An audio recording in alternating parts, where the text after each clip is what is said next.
Labas rytas. Šeštadienį kviečiu pradėti prasmingai žiūrint tvarios gyvensenos gidą Atliekų kultūra. Nekantrauju parodyti, ką per šią savaitę jums paruošėme, tad dėmesio ekranus. Trumpas šio ryto anonsas. Šį šeštadienį Atliekų kultūroje dalymosi daiktais punktai Lietuvoje. Ieško perliukų, kažką tai randa ypatingo sau. Egidijus Sipavičius įdarbino saulę, mainais gavo šilumą ir švaresnį orą. Sumažėjo dūmų iš mūsų katilinės, visiems geriau ir aplinkai, ir man. Jūs pasiruošę? Mes pradedam. Jis į diskoteką ratais atvažiuoja ir gerai vairuoja. Taip, tai tas pats Egidijus Sipavičius, tik prieš mūsų TV kameras kiek kitoks. Ramesnis, žvelgiantis giliau, o tuo pačiu sugebantis pasidžiaugti mažais dalykais. Pavyzdžiui, jau daugiau nei 10 metų jam vienas didžiausių malonumų stebėti, kaip auga ir gyvena vištos arba rūpintis avytėmis. Netikėta? Mums taip pat.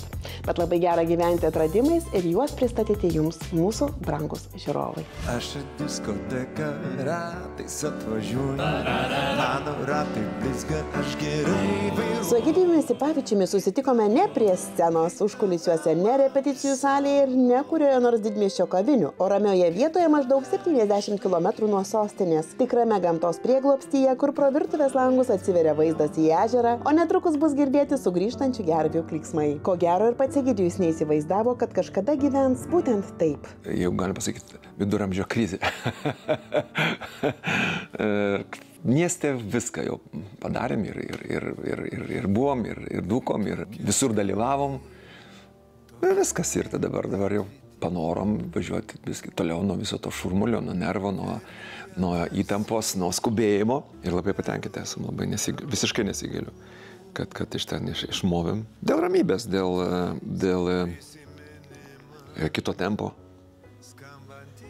Viskas vyksta lėčiau, viskas vyksta gamtoj, pastebi, kaime čia būdamas pastebi gamtos kaitą. Iš pat pradžio Egidijaus ir jo žmonos planas buvo tiesiog įsikurti ir gyventi. Buvom nusprendę, kad gyvensim kaime, bet miestietiškai. Tai turėsim kažkokį tai žolės plotą apie namą prižiūrėtą, kažkokį tai krūmus, vaismedžių porą.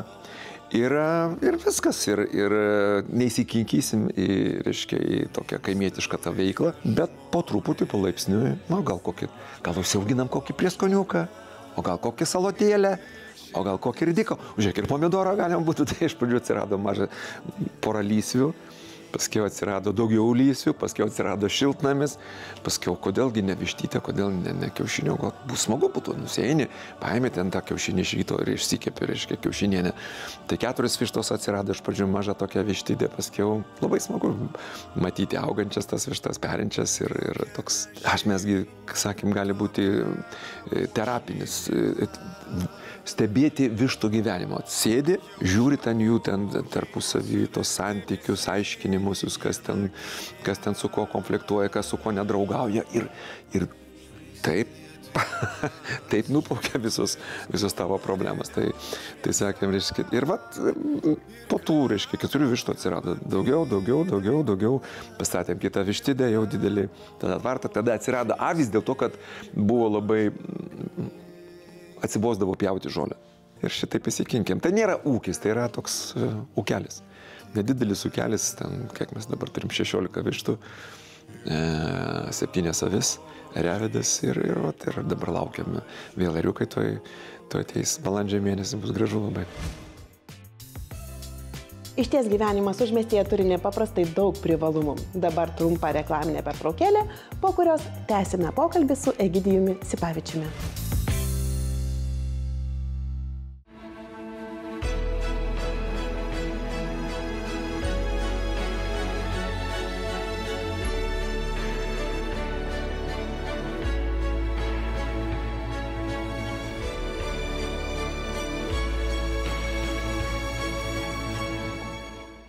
Labas rytas visiems žiūrintiems TV6 kanalą. Tęsime laidą Atliekų kultūra ir pokalbis su vienu ryškiausių Lietuvos muzikos atstovų, Egidijumi Sipavičiumi, kuris daugiau nei 10 metų gyvena užmiestyje. Tokio Egidijaus Sipavičiaus tikrai dar nematėte. Dėmesio į ekranus. Egidijus Sipavičius kasdieną turi daug malonaus darbo. Augina vištas, prižiūri avis, šiltnamyje vasarą daržovės ir atlieka daugybę kitų širdžiai mielų darbų. Jei yra ūkis, natūralus klausimas, ar lieka maisto atliekų. Vištoms. Viskas eina vištoms, viskas, kas valgoma, eina vištoms. Tokia visokia ten svogūnų lukštai, gėlių ten, viskas, kas įlieka vazoną, viskas eina į komposto dėžę. Tas kompostas paskiau patenka į daržą. Labai sumažėjo tų mišrių atliekų, kai įsigijome vištas. Tai būdavo pastovi pilni kibirai to maisto atliekų, tai jie patekdavo į tas mišrias atliekas. Pas mus yra tos 3 dėžės atskiros. Bet jų labai sumažėjo, kai atsirado vištos, nes visą maistą, likučius vištos puikiausios, su didžiausiu malonumu suvalgo ir mes džiaugiamės, aš nežinau, kažkaip tai prisidedi prie to švaresnės aplinkos kūrimo. Beje, pas mus pakuočių didžiausias kiekis iš atliekų lieka pakuotės, nes maisto atliekų labai nedaug. Pakuotė sudaro didžiąją dalį ir tai, aš manau, yra didžioji problema. Ko gero, su tai reikia labiausiai atkreipdėmėsi. Tai. Beje, Egidijus gana dažnas didelių gabaritų atliekų surinkimo aikštelės lankytojas. Pakuotės, bet kažkokie tai ten plastiko gabalai, taigi kažką perki, gauni krūvą plėvelių, kur reiškia supakuoti kartono, kurį supakuoti. Viską be jokių išlygų viską vežu. Galima deginti lyg tai, bet nebekyla ranka ir nebegaliu mesti laužą ir ten dūminti, užteršti aplinką to dalykų, kurį gali panaudoti dar ne kartą. Tai aš ir raginu visus daryti taip. Pagalvokime apie tai, apie tai, kur gyvename ir ką darom su ta savo žemelė, nes jinaigi iš tiesų ne ant šiukšlių gyvename. Gyvename ant žemės, kvėpuojame oru, o ne dūmais atliekų. Apie dūmus Egidijus daro viską, kad jų būtų kuo mažiau. Dabar jau viską daro saulė.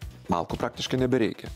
Tai visą dieną užkaitina mūsų akumuliacinė talpa, užkaitina elektra, kurią gamina saulė ir viskas naktį šildo namus, dieną vėl iškaitina, vėl naktį šildo namus ir viskas.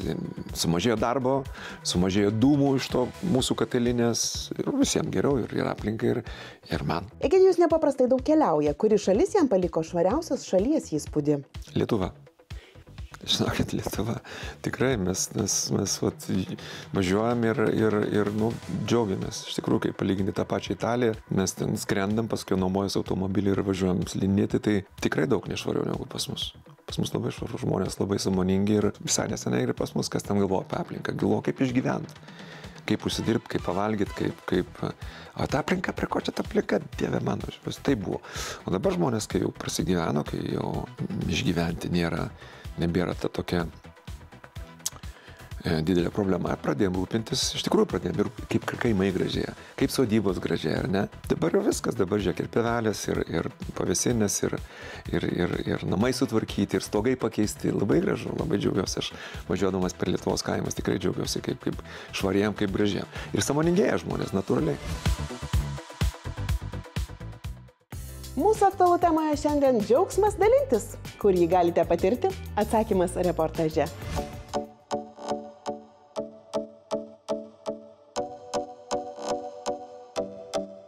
Sutikite, namuose turime tokių sandėliukų, kurie taip apkrauti daiktais, kad neįmanoma net kojos įkelti. Dauguma tų daiktų geri, dar galintys pasitarnauti, bet jums jau nebereikalingi. Tad ką daryti? Išeitis dalymosi daiktais stotelės, kurios veikia beveik visoje Lietuvoje. Vilniaus regionas čia esančiose didelių gabaritų atliekų surinkimo aikštelėse veikia stotelės Dėkui. Kaip kilo idėja tokių dalymosi daiktais vietų gimimui? Dėkui idėja gimė iš tiesų labai formalios priežasties, nes pats geriausias būdas, kaip žinia, tvarkytis su atliekom, jas pakartotinai panaudoti.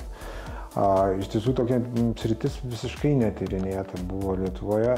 Kita vertus, be abejonės, lankantis tose vakarų Europos valstybėse, matėm tokių pavyzdžių, kad iš tiesų tokie dalykai vyksta. Labai džiaugiamės tuo, kaip Dėkui stotelės vykdo savo veiklą, iš tiesų kiek tai populiaru, o prieš 5 metus turbūt, kad net nesitikėjom tokio gero rezultato. Menininkę Mildą Paukštę galime pavadinti tikrą dėkui stotelių gerąją fėją. Kai aš pati pirmą kartą išgirdau apie tokią idėją, kad štai Vilniuje atsiranda galimybė nemokamai pasiimti ir atiduoti nereikalingus daiktus, tai man iš vis atrodo kosmosas, kaip čia taip gali būti.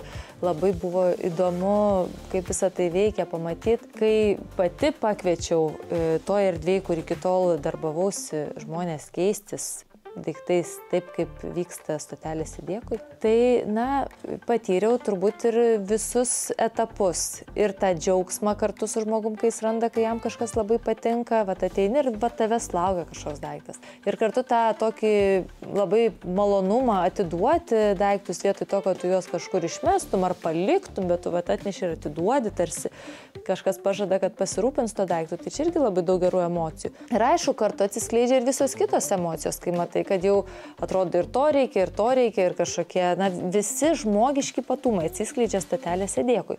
Kodėl mes to nematom parduotuvėse? Todėl, kad esame apriboti piniginiais niuansais, kad turim susimokėti arba pataupyti kažkaip, jau atsiranda kitas santykis. O stotelės dėkui iš tikrųjų davė, man atrodo, visai Lietuvai tokią labai įdomią patirtį, kad gali būti dar kitaip. Na, kokia dėkui stotelių ateitis? Stotelės dėkui neturi būtinai būti pačiose didžiųjų gabaritų atliekų surinkimo aikštelėse. Kas yra ypatinga Vilniaus regione, kad, turim tokią galimybę įvairiai žaisti. Dėkui stotelės veikia kaip veikusios, stabiliai, o kartu atsiranda vietos tokioms iniciatyvoms kaip Dėkui butikas, arba vėliau Dėkui galerija, arba kaip dabar Dėkui kabyklos, kai jau nebe žmogus ateina į Dėkui ženklų pažymėtą vietą, o ta vieta ateina pas jį į darbą, ateina ten, kur jis gyvena, ateina ten, kur mokosi.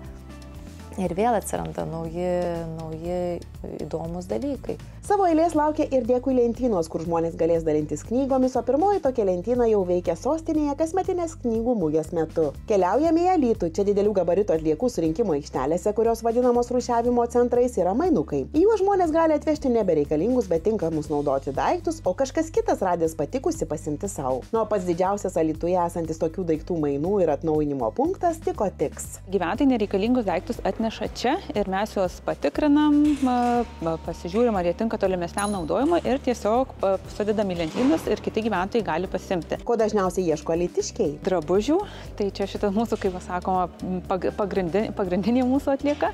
Taip pat labai populiaru yra baldai, ypač lovos, sofos, tai tos jau didesnių gabaritų. Ir taip pat labai populiarios yra knygos. Užsukę į Tiko Tiks alytiškiai gali aplankyti ir čia esantį daiktų muziejų, kuriame eksponuojami dažniausiai turintis istorinę vertę daiktai, kurių žmonėms nebereikėjo jų aplinkoje, o čia jie rado savo tinkamą pagarbę vietą. Kaip sekasi Panevėžiui, čia didelių gabaritų atliekų surinkimo aikštelėse veikia stotelės Keiskis. Viena jų esanti pačiame Panevėžio mieste ir pradėjusi veikti prieš nepilnus metus pasižymi dideliu populiarumu. Jau nuo gegužės mėnesio atidarimo turime priėmę iš gyventojų dar kartą tinkančių naudoti daiktų apie 35 tonas, iš jų jau 30 tonų atidavę per šį laikotarpį iki dabar. Tai kaip ir neblogai sekasi, aš manau, tikrai labai žmonės mielai pas mus atvyksta, palieka jiems jau nebetinkančius ar nusibodusius, ar jau šiek tiek psichologiškai pasenusius daiktus, kad galėtų kiti žmonės tikrai dar mielai jais pasidžiaugti. O daiktų čia išties yra visokiausių, net sakytume unikalių. Panevėžio stotelėje Keiskis gali rasti tokių dalykų, ko nerasi visoje Lietuvoje. Pavyzdžiui, celiulito mažinimo aparatas, jūs galite patikėti. Aš žinau, kad labai bijau paspausti tą mygtuką, nes pasidarysiu per graži. Bet jūs tikrai galite atvažiuoti ir išsirinkti štai tokį. Arba net sporto, irgi dviratis, už manęs irgi dviratis. Žodžiu, ypatinga stotelė, ypatingiems žmonėms, kuriais ir esate jūs. Tokių dalymosi daiktai stotelių Panevėžio regione yra 10, o apie vieną jų esančių Rokiškyje net gandai sklando, kad ten taip gražu ir tvarkinga ir parduotuvėje. Prieš metus laiko įvykus aikštelės plėtrai kartu pradėjo veikti ir Keiskis stotelė. Tai dabar mes kaip ir švenčiam pirmus tokius metukus. Šita aikštelė labai greitai susilaukė didelio susidomėjimo.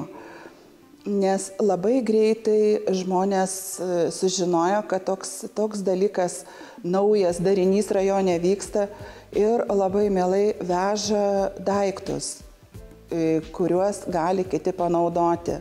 Taip pat yra labai daug atvažiuojančių ir norinčių pasiimti.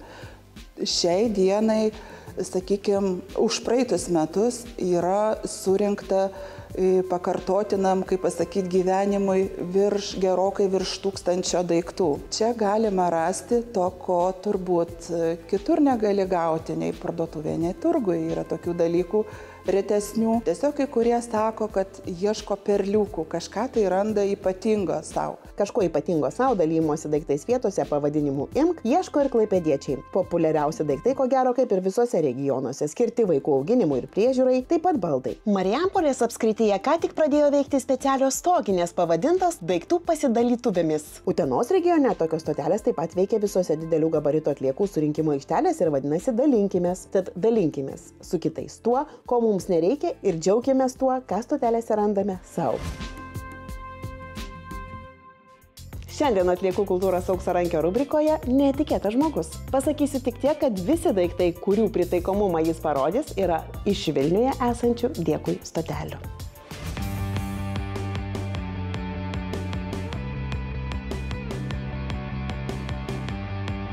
Taigi, labas rytas, labai netikėta, bet va, kviečiu puodeliui kavos, o kol jūs mėgausitės kava, aš jums kai ką parodysiu, ką galite pasidaryti namie iš to, ką aš radau lankydamasi Dėkui stotelėse.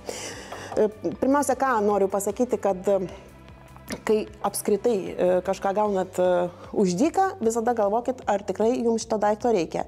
Ir pagalvokite apie keletą funkcijų, kurias jisai galėtų atlikti, nes man atrodo, kad namai net sunkiau kvėpuoja, kai mes tiesiog apkrauname daugybę daiktų juos. Taigi, štai, ką galima iš jų padaryti. Pirmas variantas, pats paprasčiausias, siūlau štai, imat žvakutę, romantiškam vakarui, degame. Taip, ir dedame į vidų. Aišku, dabar dienos metas nelabai matysis, kaip šviečia, bet jau esu išbandžiusi, tai labai gražiai vakare atrodo. Ir dedame į vidų.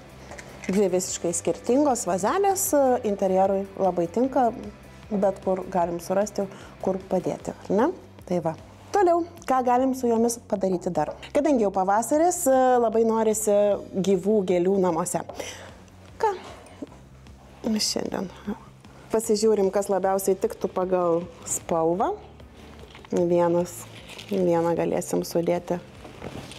Šitas, nu va, gerai pakelsiu šoną.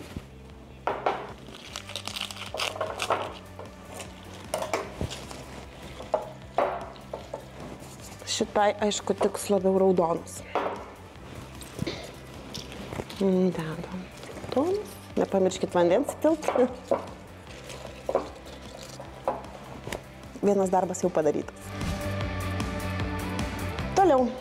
Artėja, tikrai viena gražiausių švenčių, tai yra Velykos. Ir štai, ką radau, tiesiog irgi paprastas vienas toks indas. Ir šalia buvo toks. Tai ką galima padaryti? Sudėti vieną į kitą. Tada aplinkui sudėsim dekoratyvinių kiaušinių. Kartais žmonės palieka daiktus iš viso, va. O tokius. Su etiketėmis, bet negali nieko sakyti, tiesiog gal nebereikia, gal iš viso gavo dovanų ir galvoja, kur čia man dėti. Kas smagu iš tikrųjų, kad va, tokį variantą galite daryti įvairiausiais metų laikais. Pavyzdžiui, kai gėlytė žydi, galite gėlių čia pridėti ir vandens pripilti ir dėti į vidų žvakę, pavyzdžiui, bet aš dabar darysiu šiek tiek atvirkščiai. Dedam jos taip. Ir va, štai tokia kompozicija. Štai įsivaizduokit, kokią radau Dėkui stotelėje, koks gražus fotorėmelis su anties kojelėm. Aišku, šitas dalykas gali toliau tarnauti kaip fotorėmelis, įdėti nuotrauką ir štai savo stovi, ar ne? Bet galime padaryti ir visai ką kitą. Išimam viršų, dabar atsikirpsiu, kad tiesiog nesugadintumėm, jeigu sumastysim kada nors vėl dėti nuotrauką. O dabar padarysim tiesiog tokią dekoraciją, kurią taip pat aš siūlau. Gali būti Velykoms, gali būti ne Velykoms. Čia eksperimentas, niekada nesu to dariusi. Svarbiausia turėti viziją gyvenime. Viskas turim jau ant ko klyvati. Tai va, išėmėm stiklą, liko šitas. Ir dabar karštų klijų pagalba kiekviena moteris namie turėtų turėti kočėlą, jeigu ką, ir klijus karštus, tokį pistoletą. Pririnkau įvairiausių, bet čia, kaip sakoma, ne vienos dienos darbas, įvairiausių plunksnų iš mūsų augintinių. Ir viskas, ir bandysim dabar daryti meno kūrinį, jei gausis. Ir va. Galite šalia pastatyti kiškutį ir dekoracija Velykom jau paruošta. Tai ką, o aš jums linkiu sėkmės, bandant, darant, eksperimentuojant ir svarbiausia, tiesiog dar kartą sakau, pagalvokite, ar tikrai jums kažkokio daikto reikia, jeigu jis yra duodamas nemokamai. Pagalvokit, kaip jis atrodys jūsų interjere, ką jūs su juo padarysite ir tik tada pasiimkite namo ir tada jau džiaukitės ir darykit gražius dalykus ir puoškit savo namus. Ačiū labai ir iki. Šį rytą viskas. Labai tikiuosi, kad savo pavyzdžių įkvėpėme jūs į daiktus, kuriuos turite pažvelgti kitaip, naujai. O aš norėčiau dar kartą padėkoti jums visiems, kurie mane taip uoliai rengėte. Šį švarkelį ir džinsus ir šią palaidinę radau vienoje dėkui stotelių Vilniuje, kur jūs paliekate įvairius tinkamus nešioti, bet jums jau nebereikalingus drabužius ir kitus daiktus. Tokių dalymosi vietų, kaip jau šiandien rodėme ir kalbėjome, yra beveik visose Lietuvos regionuose. Ekrano apačioje matote jų pavadinimus. Kviečiu užsukti, palikti, ko jums nereikia ir galbūt išsirinkti, ko reikia. Šįryt viskas. Iki pasimatymo lygiai po savaitės, kitą šeštadienį 11 ryto per TV6.